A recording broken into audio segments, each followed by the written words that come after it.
Hi everyone, I'm Heather from Boston Girl Bakes, and today we're making classic lemon bars with a buttery shortbread crust and a bright, tangy lemon filling.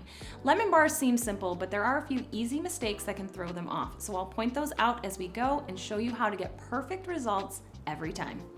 Start by preheating your oven to 350 degrees, and you'll spray a 9x13 baking pan with nonstick cooking spray, or you can line it with parchment paper.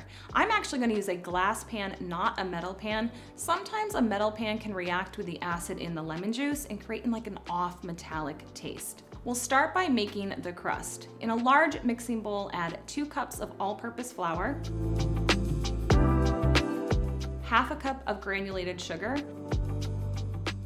and half a teaspoon of salt to a mixing bowl, and just give them a whisk together. Now add 1 cup of softened unsalted butter or 2 sticks, and you'll cut it in using a pastry cutter, or you can use a fork or even just clean hands. This step is really fun if you have kids to get them in the kitchen to have them help. Here's an important tip: don't overwork the butter. You're not trying to form a dough. If the mixture starts looking smooth or greasy, that means the butter is too warm or you've worked it too much. You want coarse, crumbly pieces. That's what creates a tender shortbread instead of a hard, crunchy crust. Now that the crust is mixed together, just press the crust into the bottom of your pan. This is another common mistake. If the crust isn't packed in well, it can crumble when you slice the bars later. I like using the bottom of a measuring cup to really press it in evenly, especially along the edges.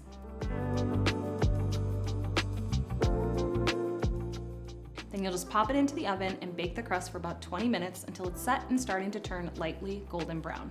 If the crust looks pale and soft, it's not ready yet, and adding the filling too soon can lead to a soggy bottom. While the crust bakes, let's make the lemon filling. I like to give the bowl a quick clean and use the same bowl, making this a great, easy 1-bowl recipe. In the same bowl, you'll whisk together 2 1/4 cups of granulated sugar and half a cup of all-purpose flour. The flour is going to help set up our filling. Make sure with the flour to scoop it into the measuring cup and level it off, or for best results, I always recommend weighing your flour so there's no guesswork involved. Next, you'll whisk in 6 large room temperature eggs until the mixture is completely smooth. To bring them to room temperature quickly, just place them in a bowl of warm water for 10 minutes. And with the mixing, take your time here. If you don't fully mix the eggs, you can end up with streaks or bits of cooked egg in the finished bars.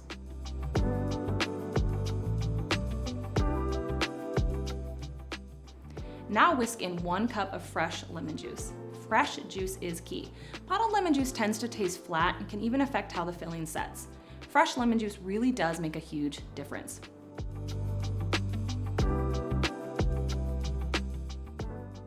And I do like to measure the juice as opposed to saying use X number of lemons. Not all lemons are created equally and will give you the same amount of juice, so it's best to measure. As soon as the crust comes out of the oven, pour the lemon filling directly over the hot crust. This step is key to perfect lemon bars. Pouring the filling onto a cooled crust is a common mistake and can cause the layers to separate or the crust to absorb too much moisture. Return the pan to the oven and bake for about 25 minutes. Every oven is different, so start checking around 22 minutes. You're looking for the filling to be fully set, and it shouldn't jiggle in the center when you gently shake the pan. Just give it a tap with your oven mitt. If it still moves, then give it a few more minutes. Now, you may notice a few air bubbles on top of the bars. That's totally normal if you see those. It's just air from the eggs rising to the surface. Sometimes you'll see them, sometimes you won't. Now for the hardest part is, of course, waiting. Letting the bars cool completely at room temperature for about 1 to 2 hours, and then you'll refrigerate them for another 2 hours. Cutting too soon is one of the most common mistakes, and it's the fastest way to end up with messy slices instead of clean bars. Now, before serving, I like to dust the top with powdered sugar. You want to wait until they're completely cool before topping with sugar, or it will just melt into the filling.